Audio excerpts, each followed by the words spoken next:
আপনারা দেখতেই পারছেন এগুলো হচ্ছে তামাক, যা পানের জর্দা বানানো হয় এবং বিড়ি মশলা, সিগারেটের মশলা তৈরি করা হয়।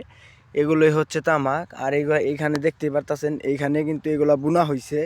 4 থেকে 5 মাস পরে এগুলো যখন বড় হয়ে যাবে তখন কিন্তু 5 থেকে 6 ফিটের মতো উঁচু হয়।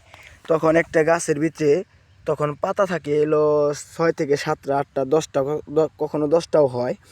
দেখেন এই জিনিসগুলো কিন্তু অনেক ক্ষতিকর। এগুলোর নিঃশ্বাস যদি আপনাদের নাকে যায় বা কোনো হয় তাহলে কিন্তু অবশ্যই 100% ঠান্ডা লেগে যাবে। আর এগুলো হাত দিয়ে ধরার পর হাত এতটা তিতা হয় যা 15-20 বার সাবান দিয়ে হাত ধোয়ার পরেও কিন্তু হাতটা পরিষ্কার হয় না এবং তিতা থেকেই যায়। এরকম বিষাক্ত এগুলো, ঠিক আছে? আপনারা এর আগে হয়তো আমাকে অনেক কমেন্ট করছেন, ভাই তামাক কী? তামাক আমাকে একটু দেখাই দেন আমাদেরকে, আমরা দেখতে চাই তামাকগুলো কী। দেখেন এইখানে বিটিতে অনেক হাজার হাজার তামাক আছে। এইখান থেকে একটা একটা করে নিয়ে ঠিক এরকমভাবে বুনবে। বোনার পর 5 থেকে 6 মাস এরকমের ভিতরে এগুলো শুকানোর পর বিক্রি করতে পারবে।